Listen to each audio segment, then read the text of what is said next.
Good afternoon, everyone. This is Cody with BasecampTrading.com. Just want to make a video to go over the SPX here on the weekly chart. We are setting up for a bull flag for next week. As of right now, we have a high, lower high, lower high. So we're looking to see if we get above this week's high, 76.38.17.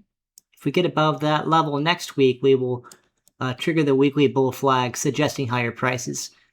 That being said, we still have a little bit of a divergence on the weekly chart, but we're not really selling off. We came down to this previous support zone down here at 76.25, and we have since bounced back up. So I'm watching for a higher high next week to see if we can trigger that bull flag or if we kind of stay in consolidation here.